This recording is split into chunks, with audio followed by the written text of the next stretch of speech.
Back, y'all.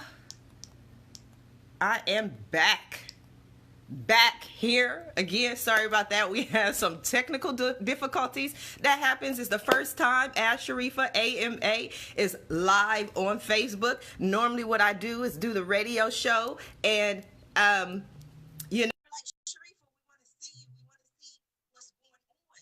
And I said, you know what? I really want to try doing a Facebook. Hey, okay. The person that I just want to do my Facebook Live with is none other than Mrs. Daphne-Maxwell Reid. Good morning, Mrs. Reid. How are you? Good morning, good afternoon, whatever time zone you're in. Yeah, but at least out there on the East Coast, you're not having a heat wave like we are in Southern California. We're about to pass Nothing out. is like that. Nothing is like that. That's horrendous. No, but I love it. I was born in DC, so you know what I mean. I love that East Coast. So what we're gonna do, we're gonna talk to Mrs. Daphne-Maxwell Reid about what she has going on. But before we do that, what we want you to do is we want you to share this Facebook Live. We want to share it with your friends. We want you to invite your friends, share it on your Facebook page. Tell everyone that we have Mrs. Daphne-Maxwell Reid live on the air. And if you have any questions, comments, we're talking about her new book, and I'm excited. I saw the word mother wit, and I was like, yes. So God taught you, didn't I? Yes, you did. I think you taught most of us, not just me. So I want to get into some really good things, what's been going on, what's happening. But before we do that, I just have to make sure that I share it on all my pages and share it with all of my friends. So, you know, we're doing the same as well. So everybody, we're counting on you. I'm inviting some friends at the moment. So you know what? We just gonna make this happen real quick. So give us a couple of minutes as we invite the people to come out and watch the show. But while we're inviting, what we want you to do is start sharing. So share the show. Let's talk about what's going on. And then we'll get into the nitty gritty of the mother wit. Yes. Everybody should have a little mother wit. I know, that's the favorite thing. And you know, I'm glad that you went consultant and a spiritual. There you are. Okay, I'm back. I was a hiccup. Am I hiccuping? Yeah, but you're back now. Okay, I think I was moving around and I was sharing. But I tell people being a business consultant and an advisor is that some of the things that I say are just simply mother wit. You know, I've raised two children, 21 and 24. Some of the things, you know, it's not business. It didn't come into me psychically. It's just that when you raise children, you learn so much. So what does mother wit mean to you? Well, it is the inborn common sense that you should be born with. And it's honed rather than just acquired. I mean, your parents gave you some mother wit. They used their mother wit to raise you. You obviously used your mother wit to raise your children. It's common sense knowledge, just little things that you've learned along the way. So it has to do with living a open life and listening to things around you. But you integrated it into a cookbook, which I thought was amazing because my grandmother loved to cook. And it's kind of funny because we used to joke, my grandmother never used recipes. She never used measuring spoons or anything. She put a little dab of this, a little dab of this, she shook that up and she made it. So I was like, okay, that's kind of interesting. Yes, I encourage you to do that after you learn how to make it with a recipe. Yes. Because you start with, it's a chemical process going on there. So you've got to do something about proportions and taste. And once you do it once or twice, you'll be just like grandma. You'll be saying, you know, I'd like a little more nutmeg in this, or I'd like a little more garlic salt in this. You'll do it according to the tastes that you like. And that's using the recipe, but expanding it and adapting it. And that's how a lot of these recipes got expanded into this book. Okay, so we're going to talk about the cookbook, but many people know you from entertainment. They know you from television. They know you as Aunt Viv from the Fresh Prince of Bel-Air. And I'm probably not supposed to say this, but I'm going to say this. You're my favorite Aunt Viv. You are my favorite Aunt Viv. You there are those who have me as their favorite. You are my favorite. But you know what? You're so cool. You're so laid back. You always seem to just have that mother wit. You're that mother that people can go to, or that aunt that people can go to. And you know, there's some aunts that you don't want to tell certain things to. You like, Right. my aunt is gonna kill me. You know what I mean? I don't even need to come home because that aunt is gonna kill me. But to me, you seem like that aunt when I didn't want my mother to get me, that I could call Aunt Daphne and say, Aunt Daphne, let me tell you what happened. And you would just be like, okay, baby, okay. I grew up with a mother who all of my girlfriends wanted for their mother, because I could tell my mother anything. We could have grown-up conversations when I was a little girl. And she was just honest with me, very open and honest. You know, where do babies come from? Here, let me show you. You know, very open. I could talk to my mother about anything. And I think that's a great relationship to have with sister friends, right, daughters, nieces. I want to be that person you come to for the abject truth. I don't need to sugarcoat it. I don't care what convention says I should or should not talk about. These are the facts. Let's talk about it. Let's see how you relate to them. Let's see what you think about it. I'll give you pros and cons on what you think about it. And then the choice is up to you. But you know what? I think that's what people really need right now. We have so many people who sugarcoat things. And it's so, you know, right now people want to be politically correct. Everything is so politically correct, you know, but sometimes you do need someone that you can just ask a simple question and just get the truth. Yeah, the truth is getting to be a vague concept right now politically. But Mother Wit will tell you what the truth is. Okay, so I saw your resume, and I honestly, personally, I was rather surprised. I mean, not surprised in a bad way, but you ever meet someone and you're just like, oh, that's Aunt Viv. And then when I saw your bio, I was like, oh my God, you know what I mean? It's like you had so many different things going on. Again, I'm gonna come back to the book, but I want to talk a little bit more about what you're doing in education. That was one of the things that, you know, I felt, just, I'm gonna put it out there as a Black woman, that I was so proud of. Can we talk a little bit about what you're doing at the university? Good. I'm still just representing the university in any kind of PR that they want to do about the successes at the university. I'm no longer on the board. My terms have expired, but I still have a relationship with Sir President. His daughter is my intern. Hi, intern. Hi, this is Abu. Hi. She's over there working those comments. Get the comments going. Yes. Oh yes, she's a dream, and she's helping me very much like I try to help Virginia State University. I have been involved with HBCUs for many years. My husband went to Norfolk State, so 30 years ago we started a scholarship celebrity weekend to Norfolk State, and we did that for about 21 years, and we put about 113 kids through college. And I just continued being involved with making sure that these HBCUs don't get left in the dust, because there's so many opportunities for bright children to go to any university, unlike when I was growing up, where there was a little bit more discretion on their part. And now I want to make sure that everybody knows that the HBCUs give you a quality education that is all up to you. It's up to you to decide to learn what they have to teach you. And the HBCUs are a great environment because it's like being in a family. It's culturally home.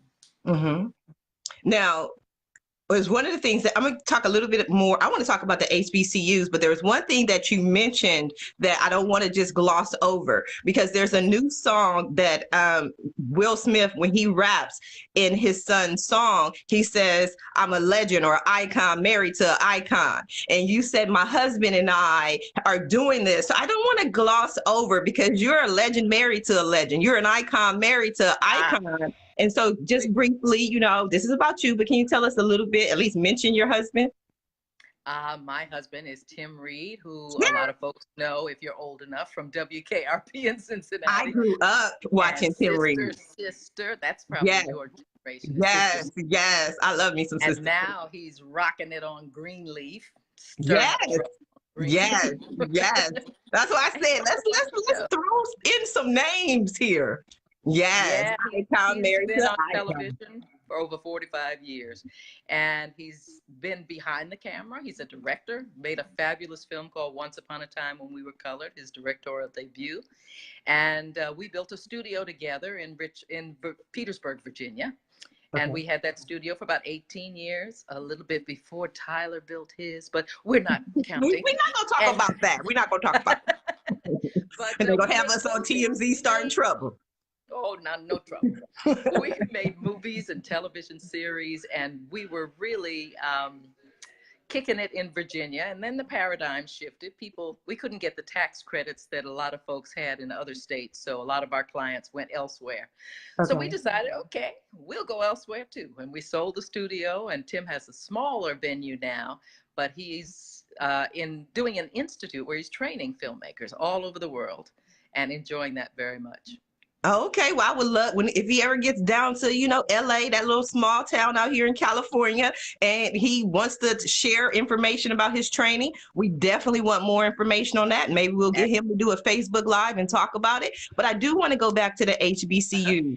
That's very important to me. And again, that's really what stood out to me, aside from everything else on your bios, because so many people, it's not as important. And when I'm when I'm watching a lot of the Living While Black, people going to the pools or people just trying to live their lives, I saw the student who was sleeping at a university and got the police called on her, for sleeping, and all I thought is we have to do better with our people, in the HBCU, you trying to sleep after studying, nobody's going to call the police on you. So I just think it's so important that we focus on our colleges, our universities, and that's nothing against anybody else, but I think those are very important.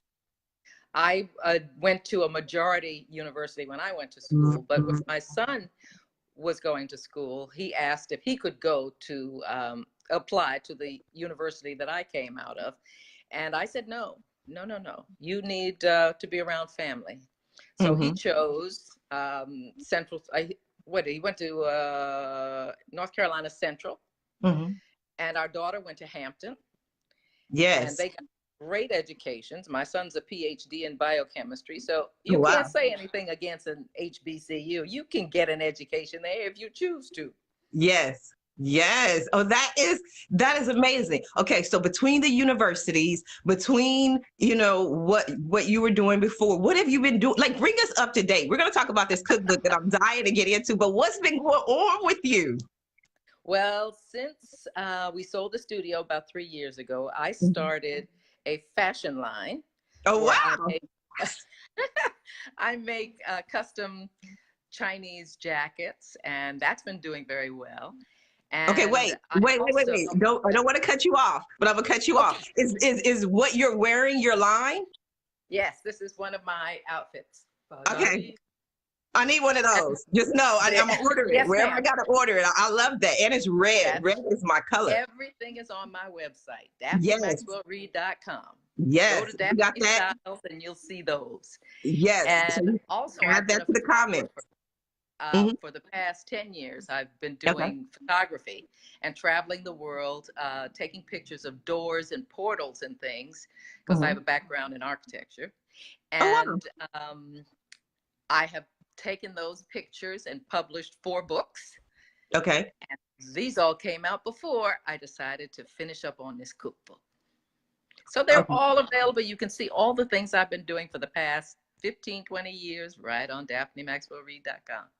That's right. So we're going to add that to the comments. So let everybody know that they can visit the website, Daphne-MaxwellReid.com. So we have a lot of you here in the chat room. You just joined us in the chat room. But before we go forward, because we are having a very interesting conversation, and I do not want your friends mad at you. That's what I don't want, because friends do not let friends miss out on Ask Sharifah AMA. We have Daphne-Maxwell Reid here available to speak to you. So I want all of you to share this video, invite your friends, let them know that Daphne-Maxwell Reid has made herself available. So we have quite a few people commenting talking, speaking Good. in the chat room. But what we Any want to other know, questions? that's what I was about to ask. Do you have any questions? April Jordan said, great question, Sharifah. That's what I was wondering. We have Dawn saying, morning, girl. Everybody's saying good morning. Excellent, wonderful. But you know what? We're discussing business. We're discussing entertainment. You have a legend, an icon available to you.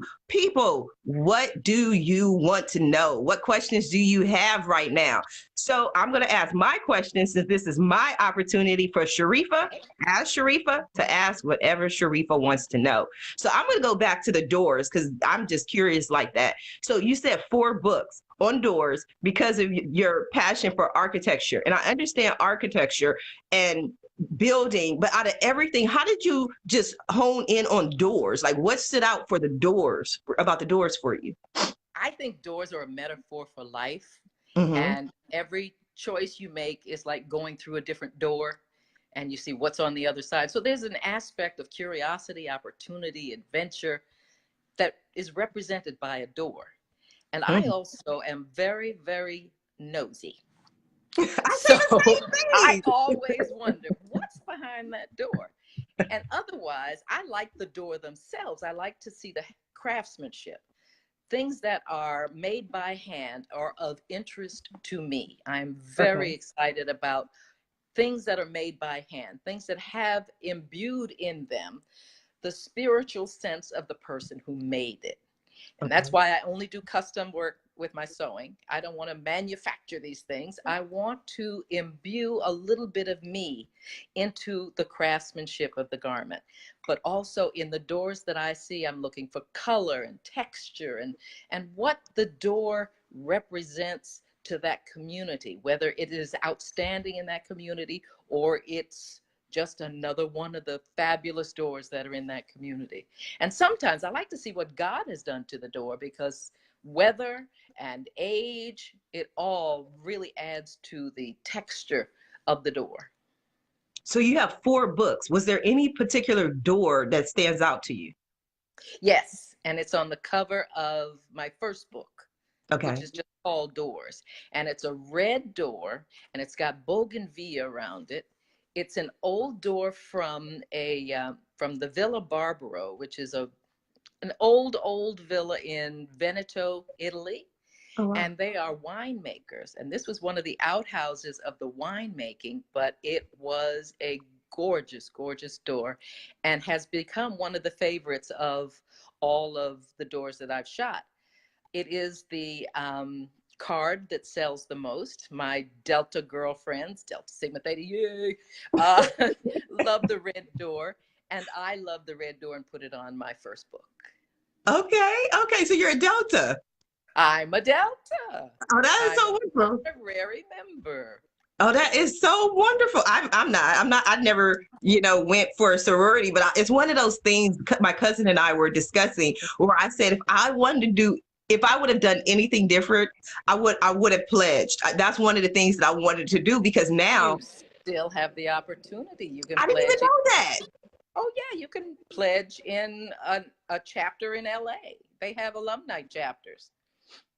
I think I'm gonna do that, because my friends now are all sorority sisters, and it's been 20 something years since high school. So now I'm watching all their pictures, all their reunions. And not only that, in the last 20 years, I've had multiple friends who are like, oh yeah, my sorority sister got me this job. My sorority sister got me in. My sorority sister. And I'm like, I don't have any sorority sisters. Oh, that's a great network, but they're also a great service organization. There's so many things that we do to further the needs of our communities.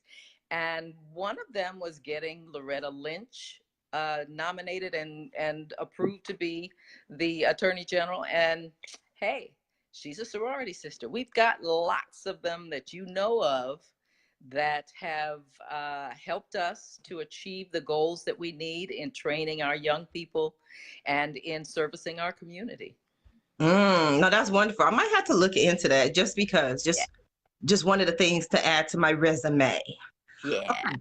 So we're going to get to the book. I promise I'm going to talk to the book. But I just want to talk about the book when everyone is here, when everyone is in the room. Okay. So I'm just jumping around asking all these questions until I can get to the juicy part that I want to talk about.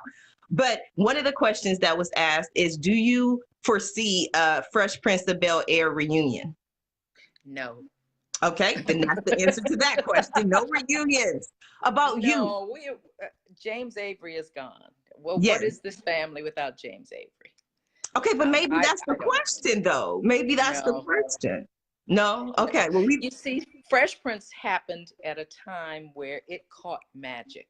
Magic in the viewership. It was a timely piece for that time.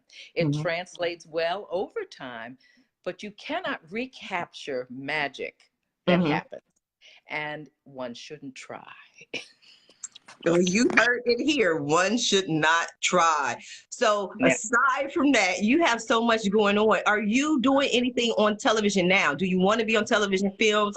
Or you just said, you know what, let me do my fashion and my cookbooks. Television is no longer an interest. I am available. Call me. I am right in the middle of. I might have to call you. Be like, look, let's do this movie. Somebody call me. Give me a job. I'm right in the middle of shooting a movie now called Jacqueline and Jilly. Okay. And it stars Victoria Rowell. Okay. Who everybody knows from what is that show? She's got something on the Urban Movie Channel, the Bold and the Restless, or some drama. I know. Everybody knows her from way back. She's been on television for a long, long time, on soap operas and on wonderful shows. And she wrote and is directing and starring in this film. And it's about 3 generations of a Black family.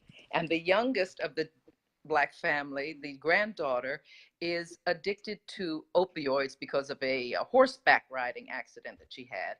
And it comes to a head. So we, the grandmother and the mother and the father, have to deal with the drama of finding out that she is an addict and going through rehab and also healing the family dynamics while all this is going on.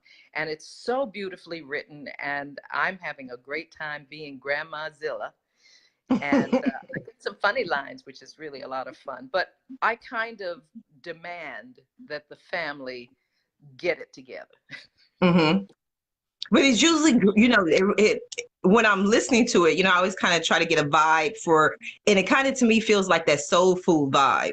You know, even though the grandmother really wasn't a part of the movie, the whole movie was about her. You know what I mean? Everything that was done, everything that happened was really for the grandmother, because the grandmother knew that the family had to be okay in her absence. So, oh yeah, you got. No, I'm quite alive in this. I ain't. No, we're not trying to kill you off. We're not trying to kill you off. I just want the family to. Well, we have secrets, you know, that go on for generations, and they all get revealed at the strangest times. But sometimes revealing those secrets is a healing thing. So that's what this is generally trying to show. Get it together, speak the truth, get your family together. Wow. Okay, so when can we look forward, or where can we find out more information? I understand it's going to be out, I think, around December, and it will be playing on the Urban Movie Channel, which is one of BET's new streaming movie channel. Yes. And we're going to try to get some screenings around town. So just keep knocking on their door.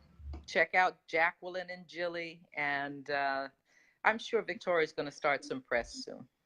Yeah, so everyone, you heard it here. Want everyone to look out for Jacqueline Jilly. We're going to have Daphne-Maxwell Reid, some other celebrities, other people in the movie, but we're going to go out and support our girl. Let everybody know, watch for Jacqueline Jilly. So I think this is the part, because we're at the half-hour mark, and usually at the half-hour mark is when we kind of get into the details and start digging in there. So before we do that, again, you know, I have to do it a million times a show.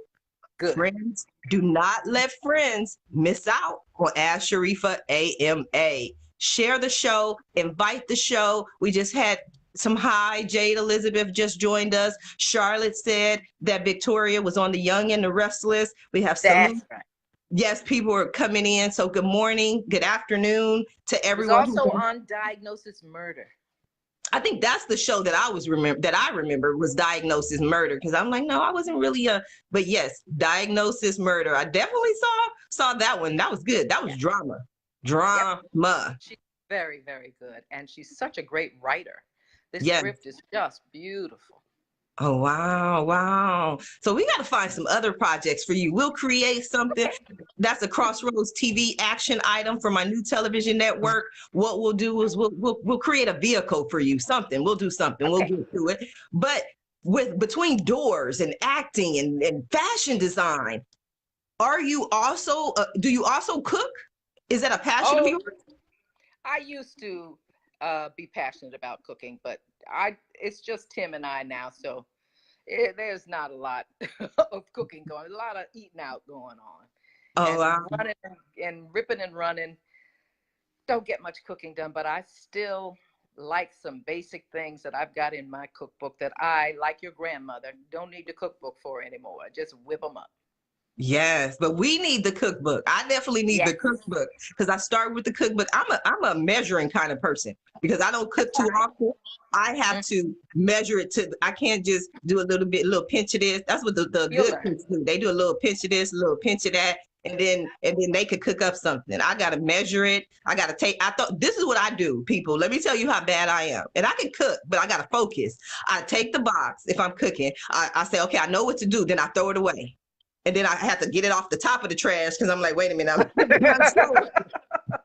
You're not supposed to start with a box to begin with, okay? Come help me. I need Start with some fresh food.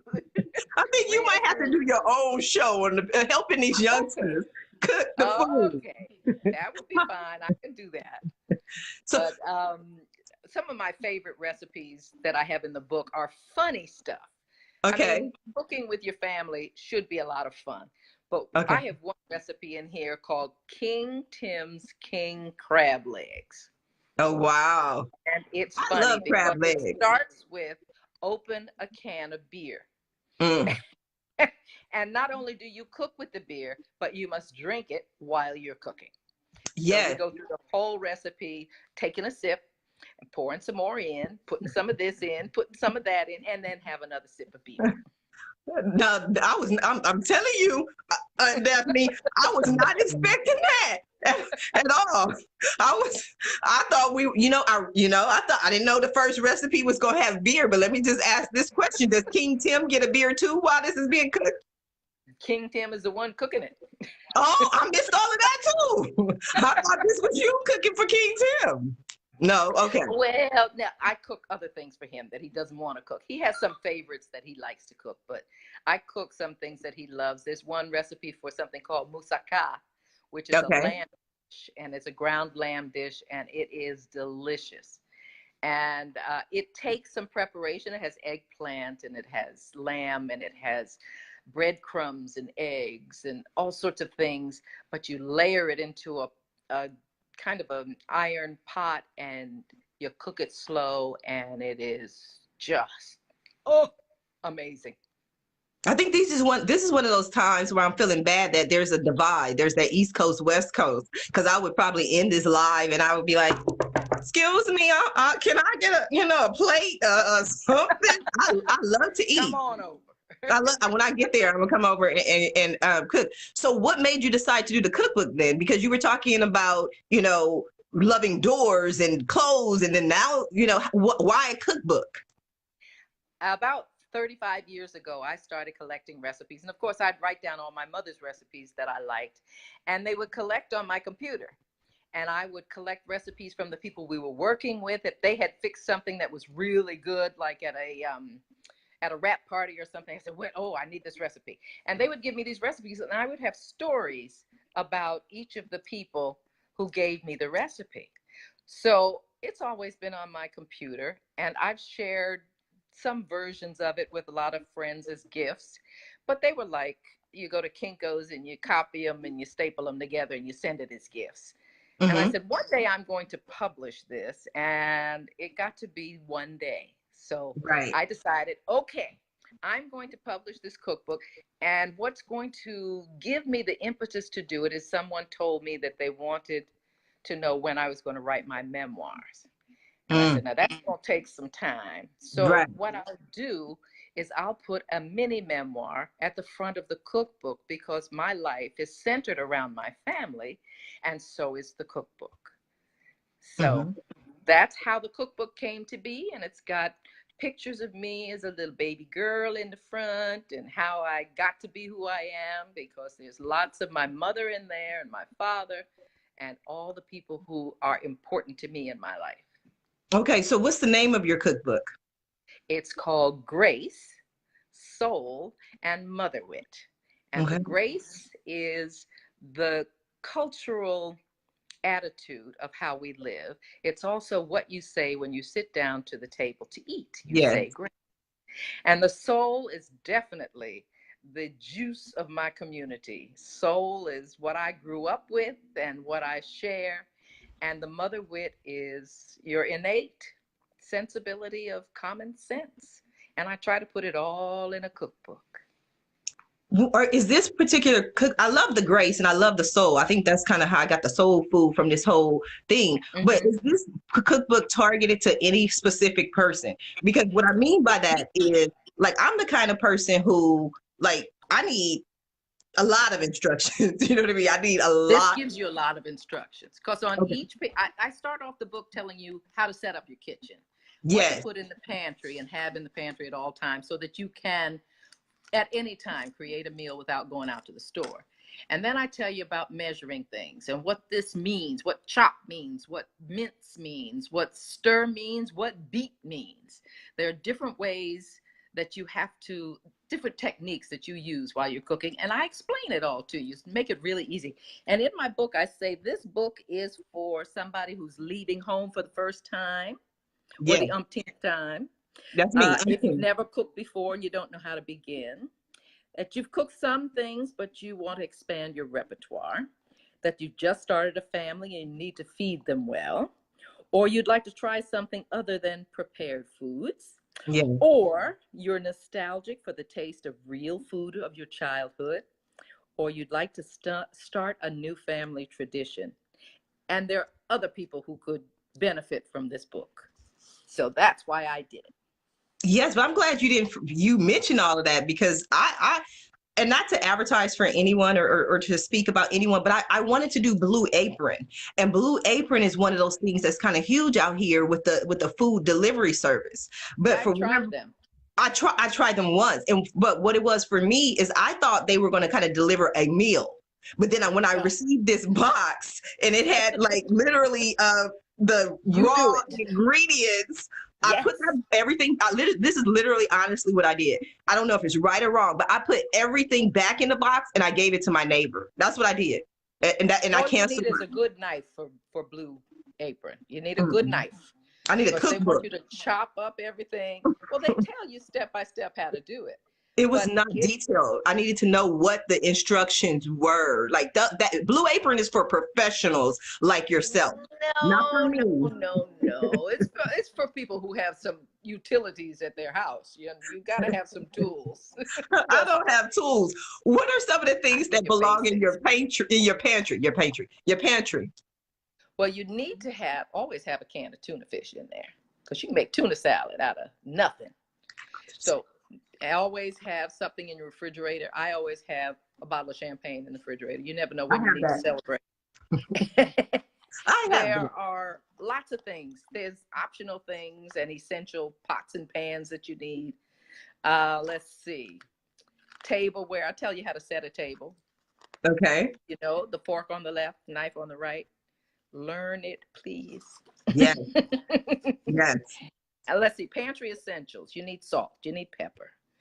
I have dried basil leaves, celery flakes, parsley flakes, onion flakes, garlic pepper, thyme, rosemary, chive, cinnamon, nutmeg, lemon peel, orange rind, dill weed, baking powder, and baking soda. And they're different. Pay attention. One is baking powder, one is baking soda. You need yellow cornmeal, cornstarch, brown sugar, not too much white sugar. Use something like agave or raw sugar rather than white sugar. It has more oomph to it, more taste, and better for you. And you need some breadcrumbs. You can always use breadcrumbs.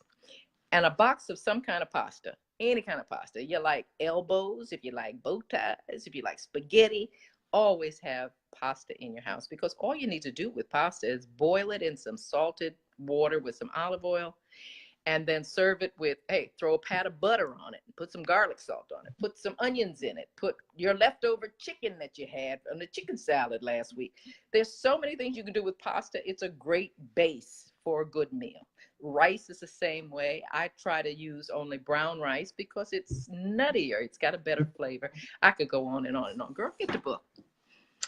Get the book. Everybody get the book. You have to buy the book. You have to order the book. So what we want you to do is visit the website, Daphne-MaxwellReid.com. Add it to the comments, Daphne-MaxwellReid.com. So it's stored on this video. So when you share it after the live, after we finish, because you're going to continue to share it, because you're going to watch it a few times and be like, did we actually have this conversation? Listen to it, because I'm sure when you listen to it in the archive, you're going to find some tidbits that you may have missed on the live video. But definitely go to the website, Daphne-MaxwellReid.com right now. Buy the book. So every recipe has a story with it.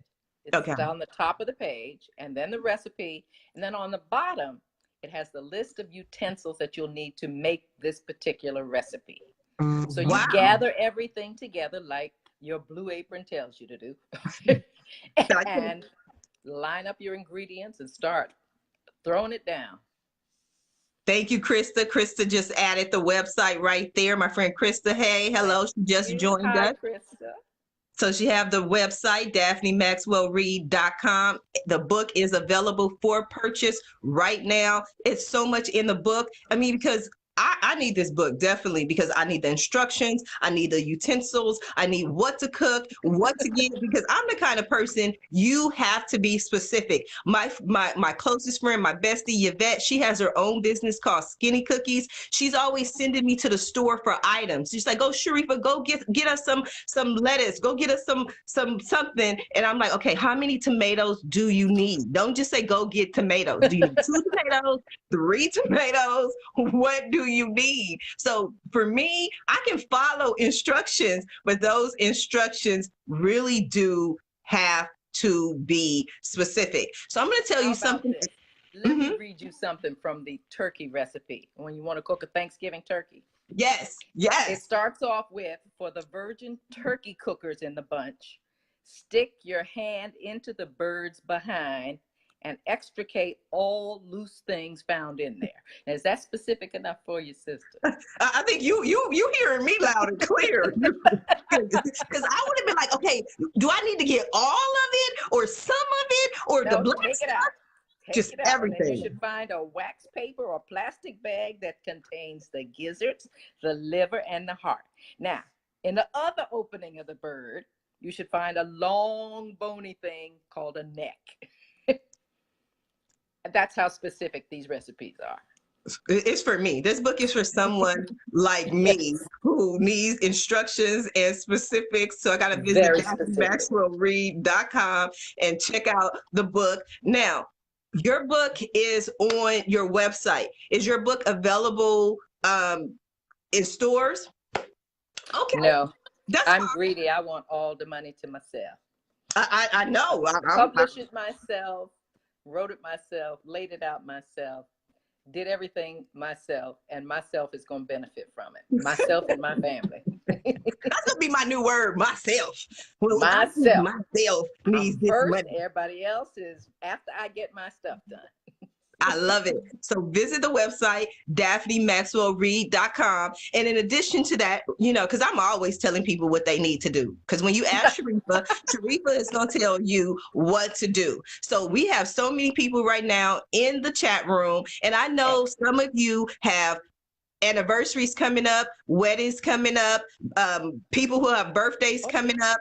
Holidays, Thanksgiving is coming up. So you want to be prepared now. You do not, it's already basically August. You do not want to wait until November to try to figure out how to make a turkey. What we need you to do is practice, okay? We don't want you coming to grandma's house trying to practice on us with your turkey, right? So we need you to perfect your turkey. So what we need to do is visit Daphne-Maxwell-Reid.com, order the cookbook, check out some of the recipes. And I want you to check them out because I love giving assignments. What I want you to do is to create a video, right? I want you to create a Facebook Live or a video. You don't even have to go live, but create a video showing us what recipe you prepared from Daphne-Maxwell Reid's That'd be cookbook. fabulous. So create your share recipe it with me. Yes, that's what I'm going to say. Once you create your video, share it with us, send it to me.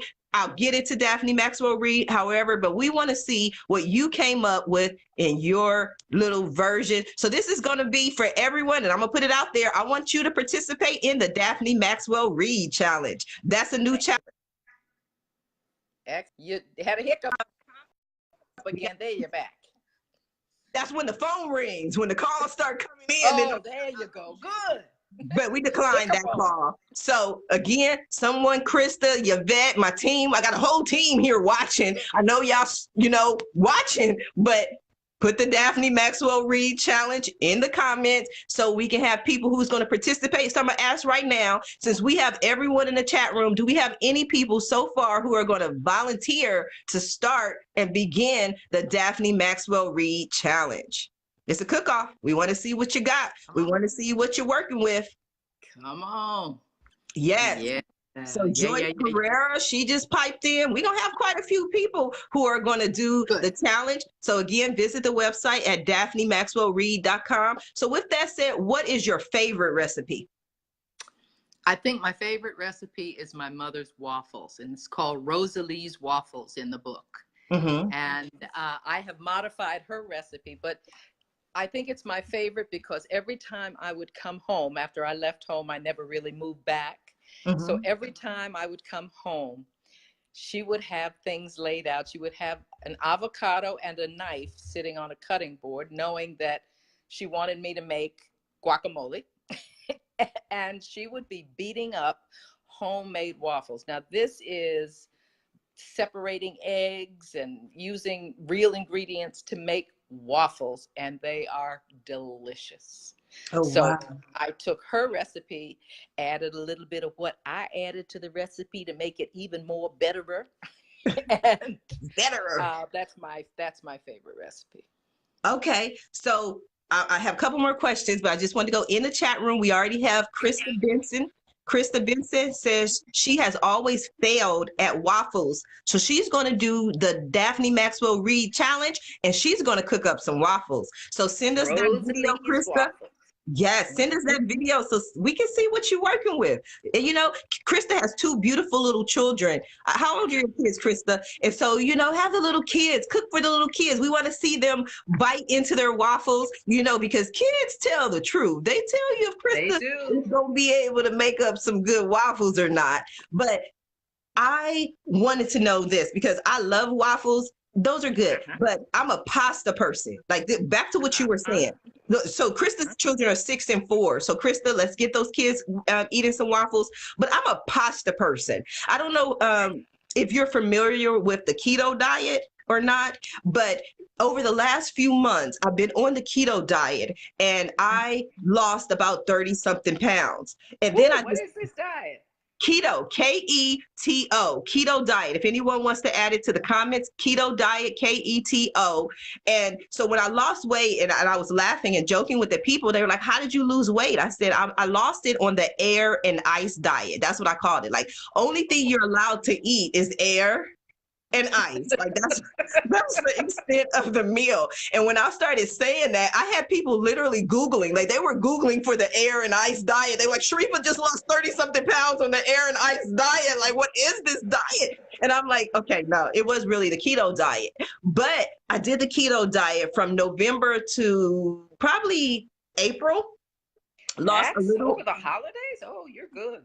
Yes. But hey, sacrifice. It was for the new year. You know what I mean? Because I was like, 2018 is my year. I don't care. 2017 wasn't too cool. I just lost my job. So I was like, I am going to make this happen.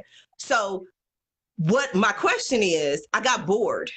I got really Yes. bored and I love pasta. But people are like, okay, on the whole thing with the keto diet is no carbs. That's really what Yes. it is. It's no carbs. You can't have any They used to carbs. call that all sorts of other names. It's a high Yes, protein diet. It's yes, a at yes, the Atkins diet. That's all yes, the high protein stuff. But yes. you can go into ketosis with that diet. You can really damage your liver. So be very careful Oh, with that. oh, thank you. See, that mother wit. Y'all don't know about that. Y'all don't know about that. See, that's why I'm asking Daphne-Maxwell Reid. I asked when I I ain't was no eating. doctor though, but Yes. generally a high protein diet will imbalance your functions, and be careful. Okay. With But any diet, be careful. What you need is a lifestyle.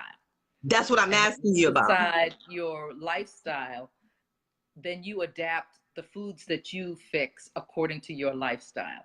And Hmm. they can be low carbs, but you need carbs for energy. You Hmm. don't need carbs that sit there. And so you got to be moving if you're going to be doing carbs. You just have to put that equation together. The carbs need to be burned or they will store. So if you Hmm. want to eat pasta, fine. Then go take a long walk. Hmm. Lifestyle. See. Just understand the relationship of food to your activity and you'll be fine. Hmm. Are there any, and this is just a question just off the top of my mind head. Are there any like salad recipes? Because that's like one of the things that I have really, for whatever reason, have been really into lately. I've been making Oh, different me chicken too. salads or chicken, not only chicken salad, but like I just love salads right now. But Yep. I've been making adding tuna to my salads. My friend again, Yvette, she makes an amazing salad. I forgot what it's called. She'll probably write it in the comments. But are there any salads that you would recommend? I love making salad too, and I call them refrigerator salads because whatever I've got in the refrigerator, if I got leftover chicken, it's going in salad.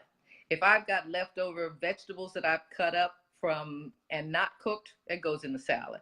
I have some basics that I love in my salad, and those are nuts, usually walnuts or pecans, or sometimes almonds, and some sort of fruit, whether it's dried fruit like cranberries or dried cherries or grapes cut in half, strawberries. There's lots of things you can put into a salad.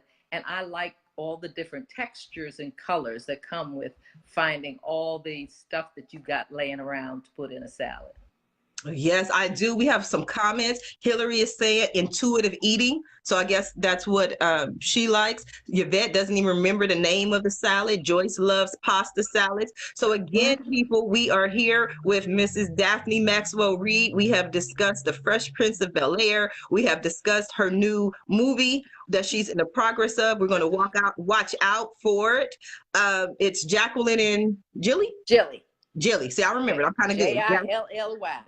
Jilly, Jacqueline and Jacqueline Jilly. and Jilly. So that's the movie that we're looking out for. We all are going to take part in the Daphne-Maxwell Reid challenge. We're going to cook something up. We're going to take a Facebook Live, make a video, and we're going to send it to Daphne-Maxwell Reid, let her know what we cooked up. So we have so many people in the chat room. Everyone is commenting, and I definitely love the comments, everyone who said hello. But again, do you have any questions for Daphne-Maxwell Reid that you would like to ask while we do have the honor of her presence? Because we're down to the last few minutes, and I do not want anyone to miss out on the opportunity to learn from a legend. So just real quick, how did you even get into entertainment? I was discovered as a model while I Mhm. was in college and registered with Eileen Ford in New York and modeled through college. I was the first Black woman on the cover of Glamour magazine. Yes. And from there, I started doing commercials in Chicago and was discovered by Robert Conrad, for you old heads who remember who that is. And he put me in a show called The Duke. And then he put me in another show in Los Angeles called A Man Called Sloan. And I was able to get an agent and haven't stopped working since. Yes, but that's not easy to do. I mean, you did it, you I'm were blessed. discovered, but it is not easy to just I'm break blessed. in. Yes, No, yes. no, no. And when kids ask me, oh, how do I get where you are? I say, you live long enough. But a lot of folks want to be actors And I say that's well and good, and you may be very, very talented, but remember, you have to be chosen. You have no control over your career. You have no control over when you work and when you don't. So what I suggest is that if you want to be an actor, study, train, act anywhere you can, but also have something that you love and that you love to do with which you can eat. Yes. You've got to be able to eat while you're waiting to be chosen. Yes, I definitely agree. I think that is a wonderful word of advice. I think one of the questions that people have asked me, I spent the last 5 years working for a television network, and people ask about breaking in entertainment. And the thing that I always tell them is that the majority of the people who are successful, those are the people who show up for work. Yes. I mean, acting or entertainment is a job like any other job. It's a job. It's a small world that people don't really understand how small Hollywood or how small entertainment is. And if you get a reputation for being a flake or not showing up or not being professional, then your chance of being chosen really just went out the window, because it's a difficult life. So I definitely agree with you when you said find a way to eat, because what happens is a person may get that audition of a lifetime, the audition that they spent years waiting for. They've been on their knees praying for that audition for years, and guess what? They can't get the day off work, so it's a lot that goes on in this industry. So when you bring the real and you say, study and focus, and don't just think that you're beautiful, and it's, because you're beautiful and being a model and a cover on the magazine, but you showed up. People don't understand how difficult was it to be on a series for years and actually show up every day on the set for long hours. Yeah, and you have to be able to be patient. It's be patient and focused. Your job is to make everything work, just like everybody else's job. The lighting, the staffers do to make the outcome that we're looking for. It is not all about you. I'm sorry. You can be the actor, but you are quite replaceable. And you are not the focus of the film. The film itself, the television show itself is the goal. And everybody has a part to play, and you must play yours along with other people. It's a team sport. And if you're not willing to work as a team, find something else to do. Yes, I love it. Awesome words of advice. And you heard it here. Again, we are coming down to the last few minutes of the show. And what I always allow all of my guests to do on any episode of Ask Sharifah AMA is to spend the last few minutes really speaking to the audience about what you want them to know, what you want them to take away from this interview. So if there's anything that I didn't ask or bring up or share, I'm going to give you a few minutes to just share with our audience. I am so glad that you asked me to join you today. And what I would like to leave with you is that it is incumbent upon you to live a life of integrity and truth and joy. Don't waste it. Have a purpose, have a method of getting there, and please enjoy every little piece of your life. It's the details that make it rich. So don't rush from the beginning to the end and miss the middle, because there's a lot going on in your life and you ought to pay attention to the details. Amen. And you heard it here. I'm Sharifah Hardie with Ask Sharifah AMA. I want everyone to visit the website, Daphne-Maxwell Reid.com. Check out her cookbook. Join in the Daphne-Maxwell Reid Challenge. And let's have some fun, people. Until next time, I am tuning out. Everyone have a wonderful day and God bless. Thank you, Daphne. Thank you. Bye-bye.